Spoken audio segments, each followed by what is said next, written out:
Hi, everyone. Welcome back to another edition of Data Driven Health Radio.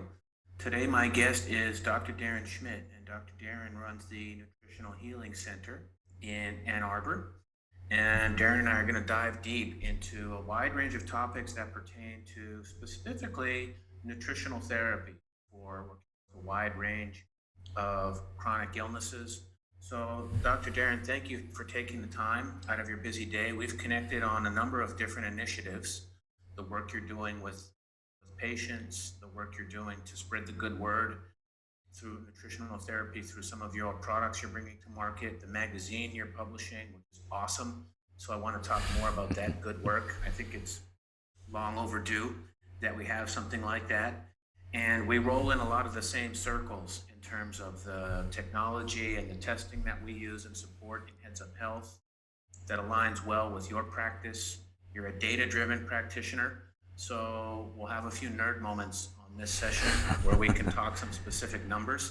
On this show, we love to get into the numbers. So Good. where it pertains to lab tests or macro micronutrients or blood sugar levels, ketone levels, I'm really looking forward to understanding how you apply that with patients. So thank you for taking the time to join us and give us a really quick introduction on yourself and your work, and then we'll dive into the fun details. All right. Yeah, you're welcome. Thanks for having me.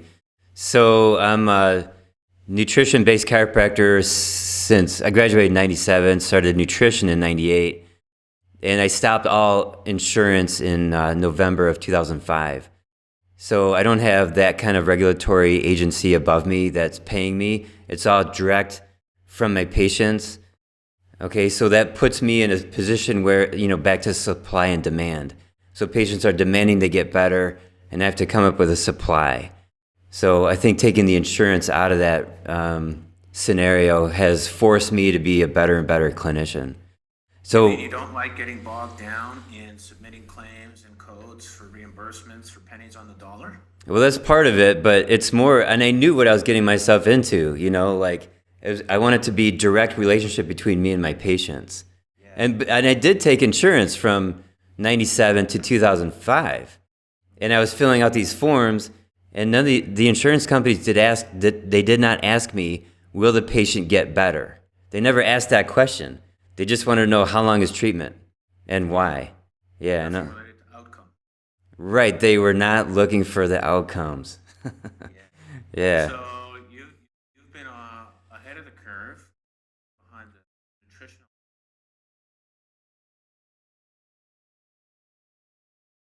starting to come full circle, primarily driven by people who need answers. Right. Just things aren't working down the conventional route. As individuals now, we have access to incredibly vast amounts of information that we Oh didn't yeah. have. You can turn on your favorite podcast, the top experts in the world, and devour information that is outside the purview of a conventional medicine doctor, and start to understand, wow, there's other things I can do here. And so there's a bottoms up approach happening. The whole movement is very, very powerful, and it comes from the bottom up. Yeah, it's super powerful. So patients are educating me. They give me links, and then I go home and study. And Awesome. I study every day.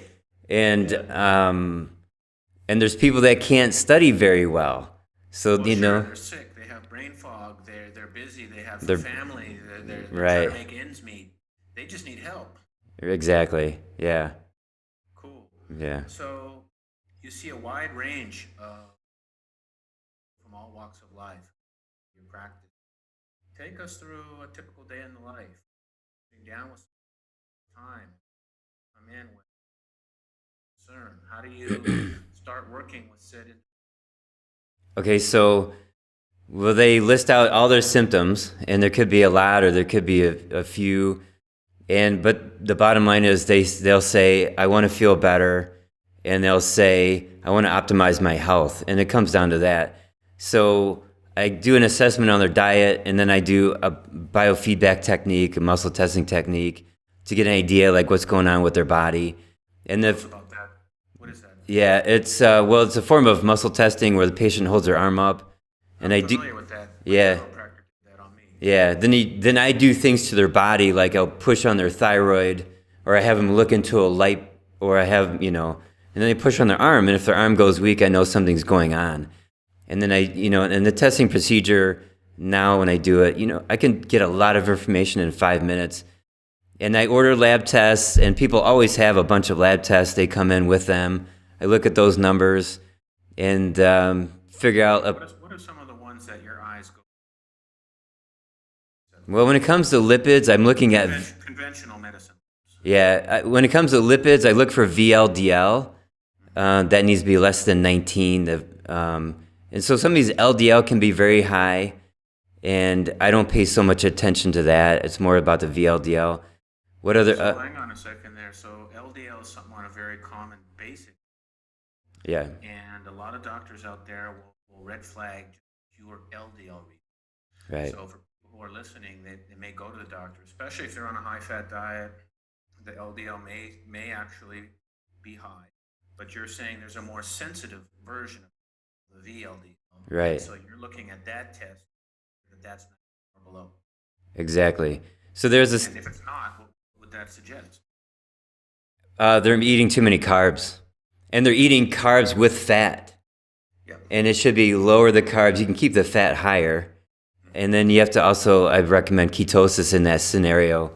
And the body will settle, it'll all get back into the correct ratios.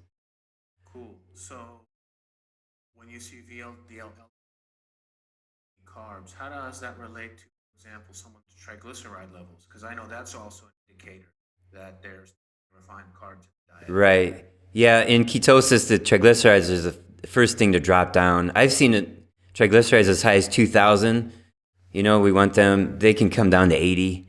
So in ketosis, the body's using fat as fuel, and that fat is primarily triglycerides. And you have the LDL that carries the triglycerides, so LDL is like a bus. Yep. Anyways, yeah. So triglycerides, that'll plummet, and the LDL might go up in ketosis, but so what? There's the Minnesota coronary experiment. I don't know if you've heard of that. It was done yeah, 9,000 people controlled they're in like medical institutions, and they did this in the 70s, I think, and right now it would be unethical to do it, but they did it back then. And they lowered the fat intake of the experimental group, and the LDL went down over the course of years, but it did not change their heart attacks. It did not change their, heart disease. Yep. What it did do is it raised all-cause mortality, and it raised cancer. Yep. Okay, so just because you're lowering your LDL doesn't mean that your heart is healthier, and it doesn't mean that you're healthier. Yep. Yeah.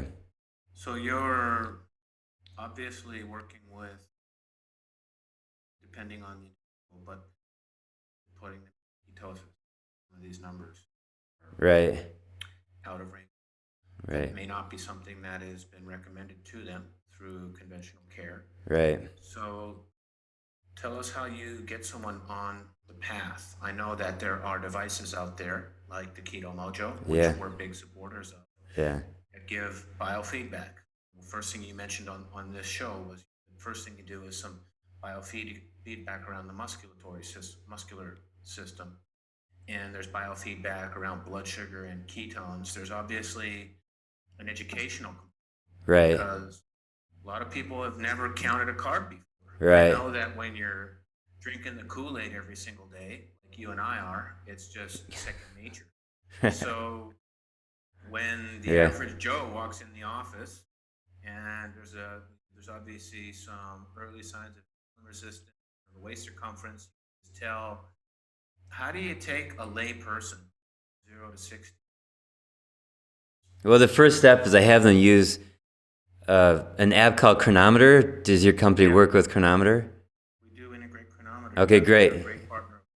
Yeah, huge fan of Chronometer. Now, there's other apps, and so you put your food into the app. I was working with a different one 3 years ago, and I had people eating high fat, and the app, it broke, it couldn't do the math, whereas Chronometer is designed for ketosis. So step one is just use the app, put your food in there, and keep it really simple. You don't have to weigh everything unless you need to. No, just get in the ballpark. Like Get in the never tried ballpark. food, okay, I searched for potato, there's 30 entries. Just pick the closest one. Let's Right. just get you familiar with the idea of counting. Don't obsess over it, but just start to make that mental association.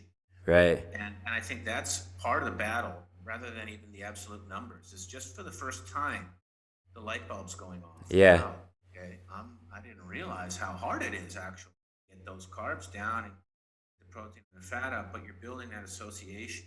So Right. just starting off simple with some macros. That's how I do it as well. When Yeah. people ask me, Yeah. So the first week, just put the food in there. And I see people once a week for the first month and then every other week for about 2 more months.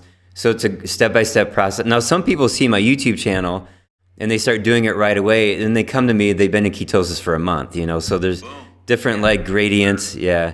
Yep. So, and then I start working with the macros, bring the carbs down, bring the fat protein up if you need to, get the salt up if you need to do that. If they start getting cramping, constipation, keto flu, we can add more salt or whatever else it takes to help with that.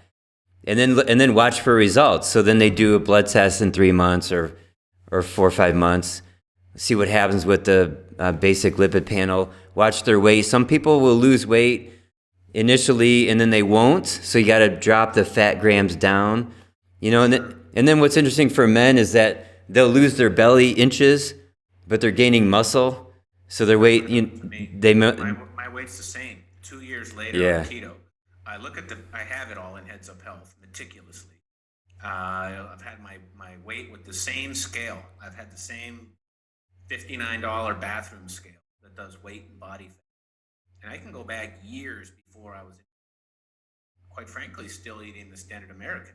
Well, maybe I was heavier. But in general, my results were exactly what you described. I'm 193.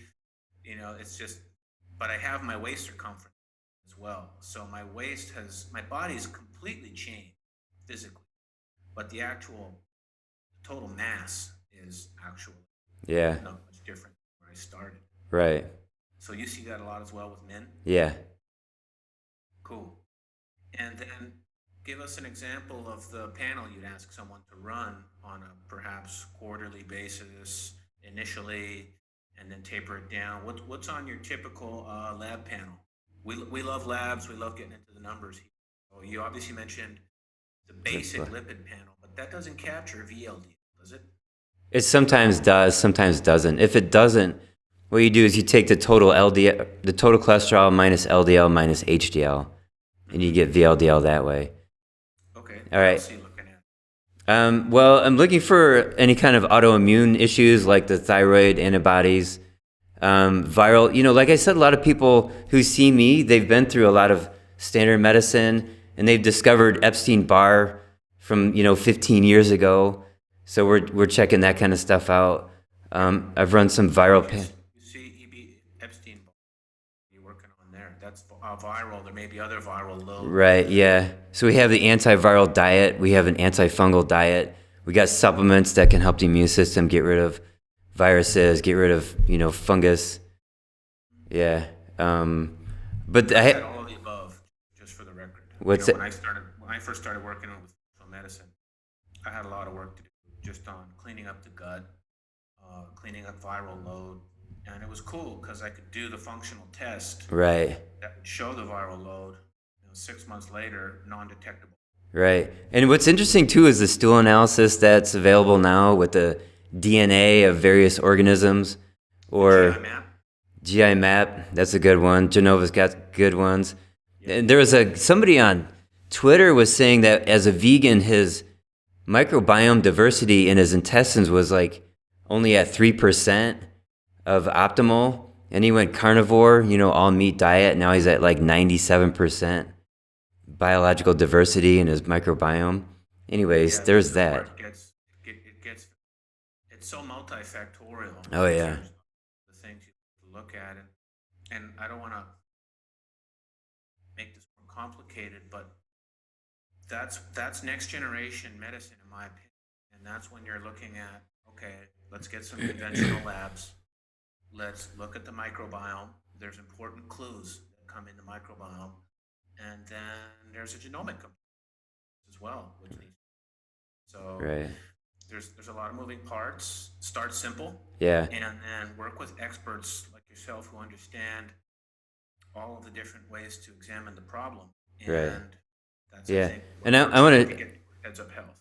Yeah. Sorry. Let me add this. So so you can have a virus and a fungus and a parasite in your body, different locations in the body, and I see people with that. Verified by lab tests. I do the muscle testing. I find it that way too. So we're treating the body from head to toe. Like we're not just trying to target one organism. So you can do like oregano, for example, can kill parasites, fungus, bacteria. So I use the term bioburden, and I say you probably have multiple different organisms. We have to improve your overall health. We have to make your immune system super strong, like a freight train, and then we can throw in the antimicrobial, herbs, etc., and then drainage to clean out mucus and detoxifiers that are, more specific for the immune system. Yeah. So that's, I guess, it's a program, it's a protocol. And I Right. know that a lot of people will start down this path. Let's just call it a nutritional, functional path, whatever you want to call it. Right. And it can get expensive, and you got to stick with it. And you're taking these antimicrobials, and you're not really sure if what it's doing. You're like, okay, it's not an instant fix like you would get from a prescription.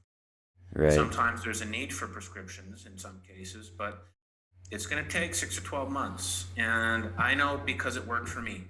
And every quarter I'd meet with my functional doc, and we'd review the labs, we'd review the supplement protocol, we'd retest where necessary. And then when you get healthy, it doesn't mean that you have to stop.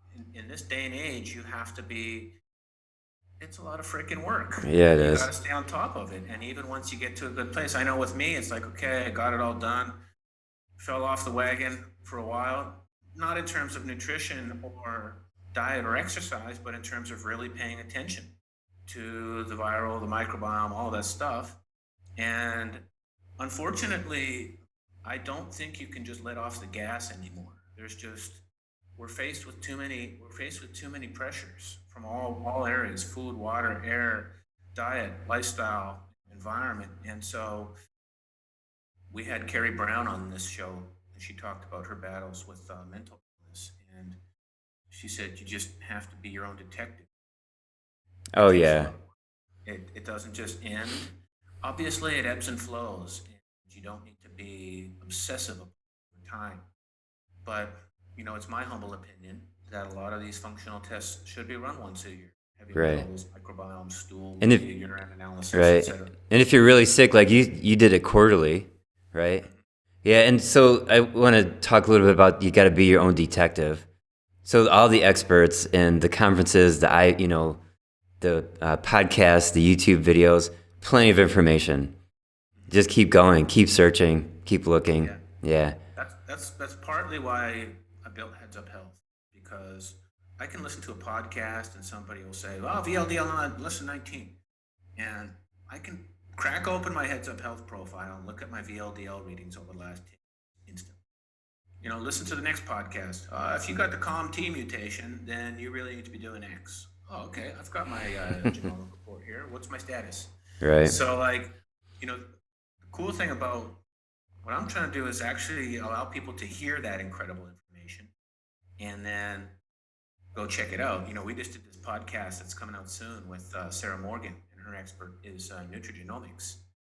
And man, we just went deep. The top 10 SNPs that relate to carbohydrate sensitivity and keto. And it's like you write them all. Then you want to go back and look. Okay, I've got my 23andMe or Ancestry, or we recommend Nutrition Genome. And then the average person can go cross-reference that information for themselves. And that's just such an exciting time that we as individuals now have access to this kind of information. Right. And it's very timely because Right. we need it. Right. Anything. And there's going to be, I talked to the keto-mojo people, and they're talking about, inserting their measuring device right into the phone like that. That kind of stuff. That's really exciting. Let's talk about about blood sugar and ketones. I won't, Okay. because I think that's important as well. And I remember my functional doctor, he had this test called the functional glucose. It's a mouthful, whatever. So a lot of people maybe have gone to the doctor and done you basically pound some, they test your blood sugar 2 hours at other time as well.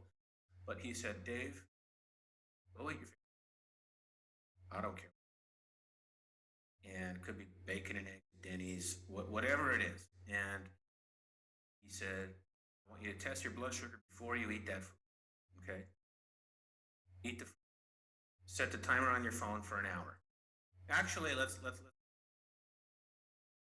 set the timer for 30 minutes after the 4. And I want you to record your. Then I want it at the 1 hour mark, the 2 hour mark. And if that doesn't get the light bulb to go off, Right. then I don't know what will. Because you'll go eat certain foods. There's certain foods I know I just don't respond well with charts. Yeah. And so how do you, when might, and a lot of people don't like pricking their fingers. Let's set that aside for now. Yeah. But when would you get involved in blood sugar and recommend it? Well, I mean, do you recommend? Oh yeah, I mean, I have my patients buy keto-mojo. We sell keto-mojo right out of the office. So, and I just say at the end of the day, you're testing ketones and blood sugar just once at the end of the day, and we keep track of that. We want to see the glucose coming down and the ketones coming up, and that's the extent of it. And that's but that's like so super important, because if somebody has high glucose, Dr. Kraft, do you know that information? So I'm familiar with the Kraft test. yeah, it's like 75% of kids between the age of 14 and 19 have high insulin. And then beyond that, 90% and greater. So if the sugar is high for too long, the insulin stays high so that it can catch the sugar as the sugar is spiking up. But and it would be great if there was a blood test for insulin you can do at home, but I'm not aware of that. Are you aware of that? I've talked at length with Dorian at Keto. He's obviously very consumer testing industry and what's technically possible, not technically. Yeah. And I believe that could be the holy grail of consumer testing. Oh yeah. But it's just it's not possible at this cost, etc. Okay, someday. Yeah, and I've asked a few of my family members to run the Kraft as well, because we were seeing things like abnormal results, even though diet was in check. So we wanted to just rule out any type of insulin resistance by doing, well, we did a couple tests, and maybe you can share the doctor's. First, we did the HOMA, and this individual's doctor would not order fasting because there was no code. Oh yeah. So we just went and ordered it ourselves. Go to pick your website, go buy the tests, $80. So we did fasting insulin, calculated HOMA IR. I'd love for you to comment on that. And then we did the Kraft insulin assay. And so maybe you can explain what those are for the listeners. Well, I don't use the HOMA IR that often. I had a patient explain it to me. Sean Baker talks about it because, but the point is fasting insulin. Let's just talk about fasting insulin as a blood test, because that's actually the early warning, the check engine light, before the transmission falls out. Right. I mean, the bottom line is ketosis is what brings it down, and there's things that could prevent. There's like 20% of people try ketosis and they fail at it. There's too many problems. They get pain, or their body doesn't work well enough for it, their goblet, whatever. It doesn't work. So that's also where I come in and I fix the body up so that they can get into ketosis. So, but regardless of all the tests, all the lipids, there's lipidologists that they created studies and they talk about the physiology, like the size, the puffiness, is it a small particle, a large particle, all that stuff.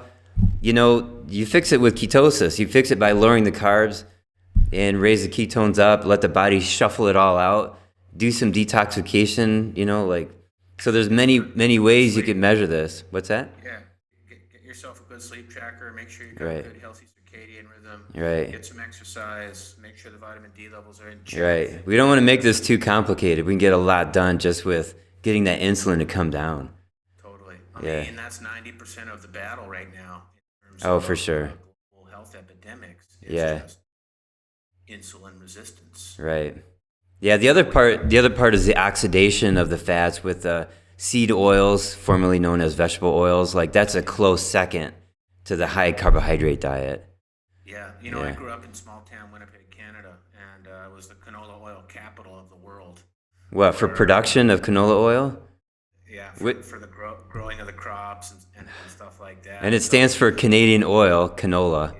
Yeah, and Yeah. I've done a podcast on this with Dr. Lemansky. He talked in depth about industrialized seed oils.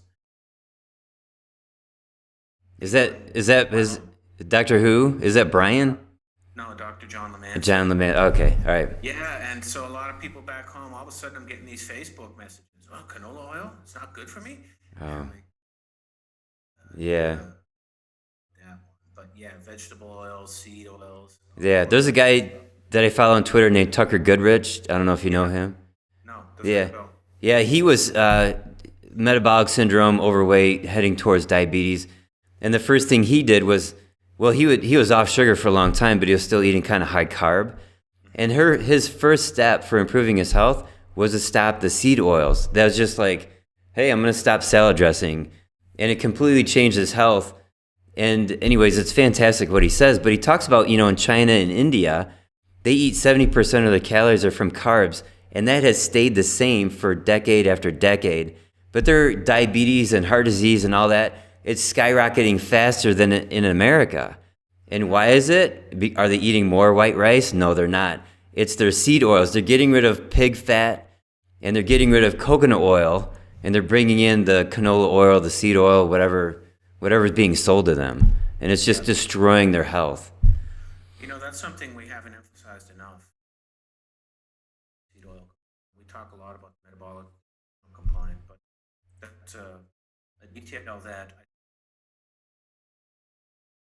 I may not pay attention to, and it might be one of the common mistakes on a high-fat diet.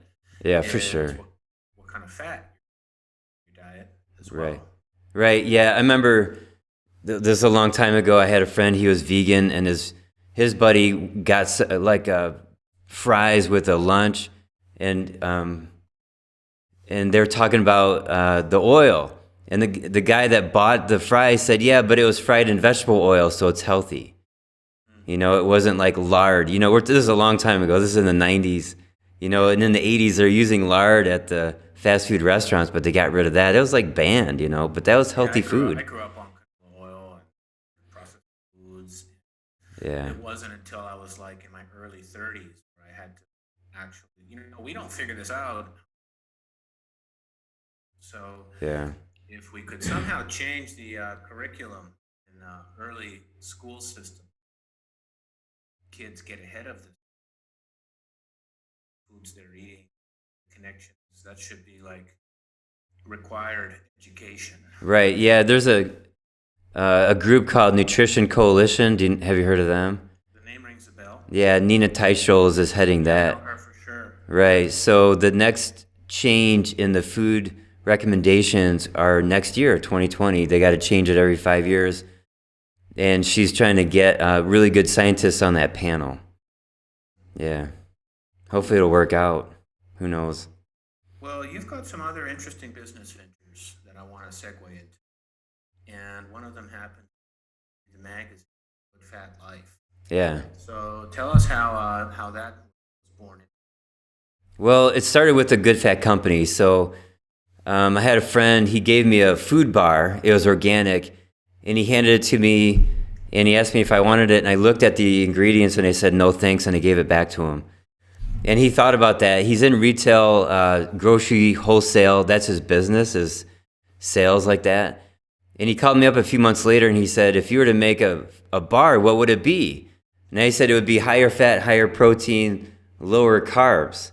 So that's where we came up with the Good Fat Bar, which has expanded. We do the Good Fat Life magazine, and so there's 3 of us that own the company, and Sherry Richards is the one that's doing the magazine. She's more in charge of that. And the point of this whole endeavor, it is a little bit about ketosis, but it's just simply about get the sugar out, bring in the good fats. Don't be afraid of healthy fats, and that's why we came up with the name Good Fat Bar, Good Fat Life. Yeah, it's a great idea. An engaging way, more, something in print, in hard copy. Ingest and read, especially for people who are part of this lifestyle. The lifestyle, for me, it's never going to change. It's just something I know that works for my own body. So it's just good to see more content. Educate. Yeah, exactly. Cool. So tell us any other topics, Doc. I mean, the Heads Up Health community is very data oriented. We do a lot with consumer testing, a lot with the devices and apps, with lab testing, but just other clinical pearls that you might want to share with your decades of Yeah. Clinical pearls. Well, there's several, but I had black mold poisoning 3 years ago. Long story short, with all the research I got into, I found the mechanism of chronic disease, which was studied extensively from the 1840s till about World War II, and it was forgotten after 1960. So I talk about that in my YouTube channel extensively. And so when I treat a patient, I'm looking at causes. The causes are pathogens, the major causes, pathogens, toxins, and then excess sugar metabolism, from the standard American diet. And then, so we take care of those things, and then we address the mechanism of chronic disease, and then symptoms come from organ dysfunction. So you can try to get rid of a symptom by feeding the organ that's causing the symptom. So in the case of the black mold that I got black mold, that's the cause, causing heart pain. And I treated the cause, treated the mechanism, and then I fed the heart really well and the muscles to try to get rid of that pain. But that's and as I learned this stuff, and this is now, 3 years ago, it's like every practitioner, every patient should be thinking this way. And the information comes from the founders of medicine, the father of endocrinology, the father of physiology, the father of holistic nutrition from the 20s through 1960. And they said it over and over again, here's how you treat a patient. So that's like the bigger picture, when you're asking for a clinical pearl. The next thing I want to say is the importance of taking glands, eating glands. If it's gross to eat liver or whatever, you can buy liver pills. You can. There's a company there. I just want to jump in for a second. I apologize, Doc, but I don't remember. But it was grass-fed organ meats, and they were in pill form. Right. Yeah.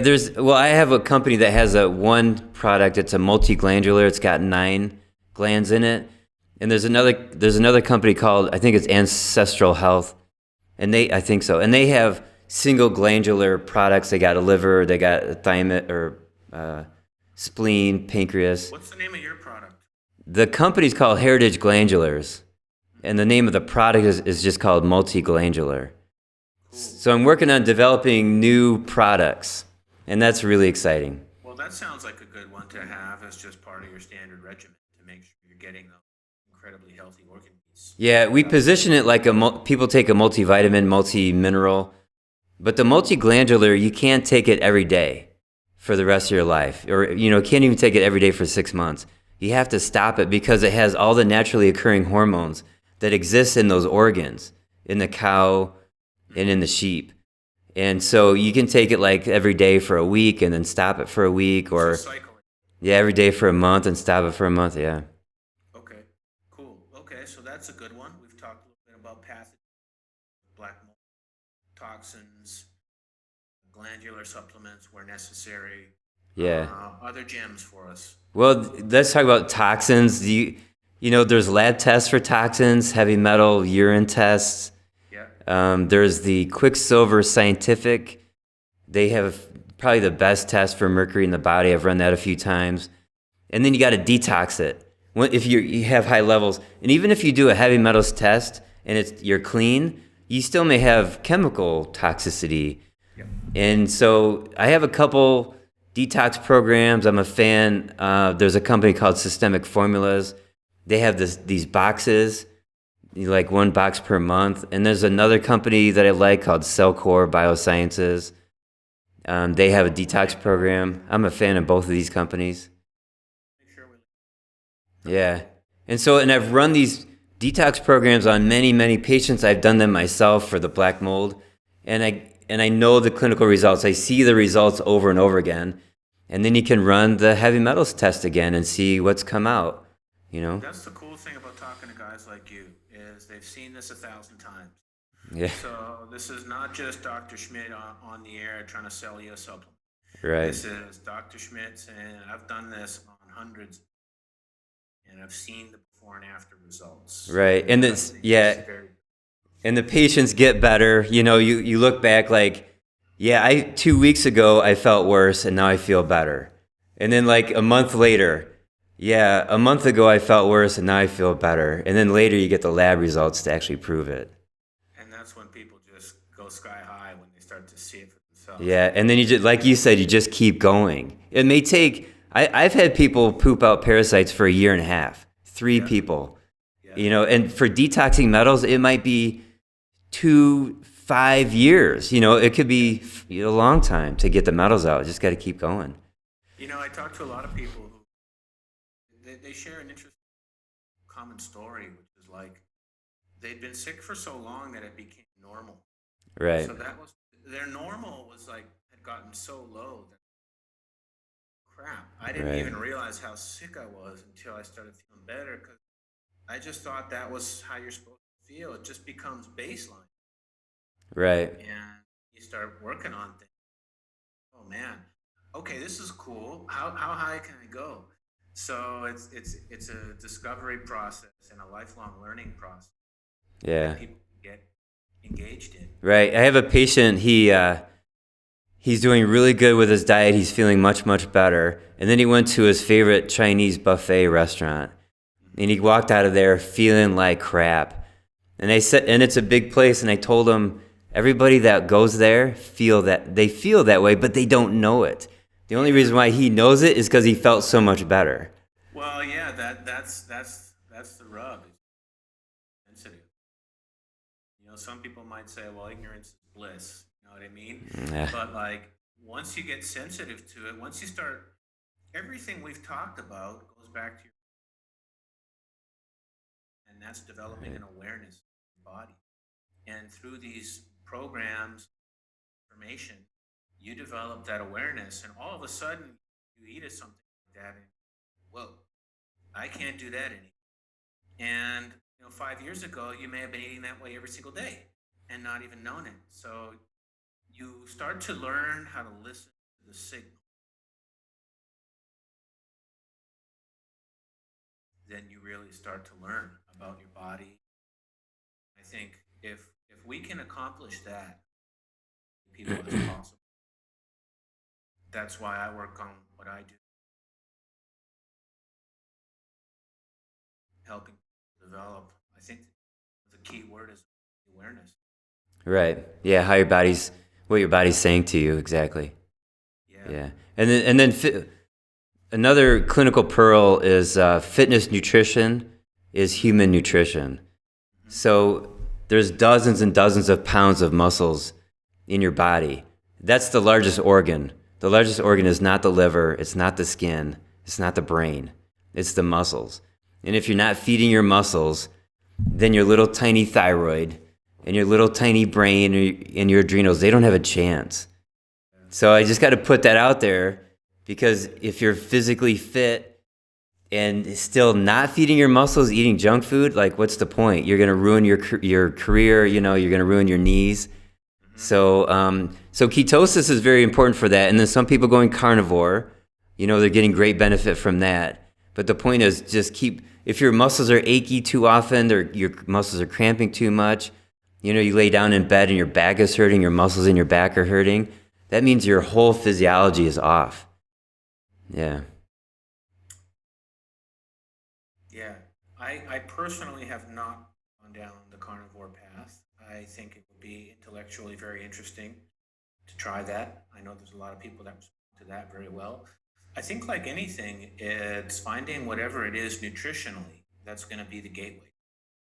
And once you get a little win under your belt, you're like, okay, I finally feel good. This is working.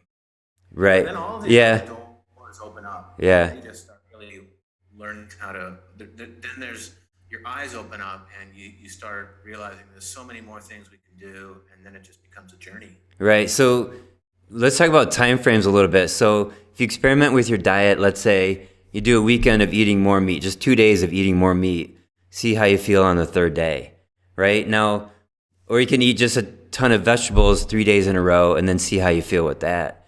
But like when I had my favorite food is red meat. I've known that for most of my life. When I had the black mold 3 years ago, I couldn't eat red meat for 6 months because I had organ dysfunction, right? So that's a factor. So when I talked about treating the cause and the mechanism and then feeding the organs to repair organs, you got to keep that in mind. So if your body's not taking in meat very well, you can't blame the meat all the time. It's probably stomach dysfunction, maybe got high amounts of candida in your body or something like that. So that's where a good holistic nutritionist type, naturopathic doctor can help you out.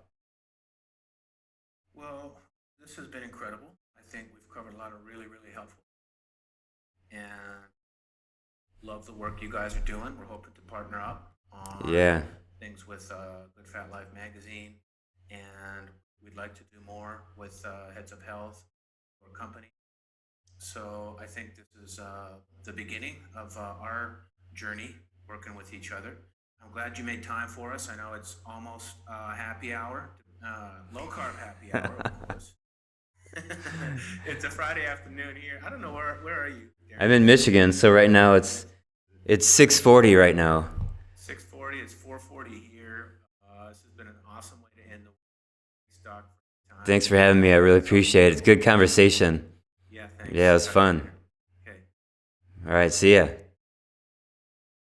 40 minutes right on the dot. Is that what it was? Jeez, oh, Yeah. Pete. That was fast. That went by fast. Quick, man. Yeah. That was awesome. We got some great nuggets in.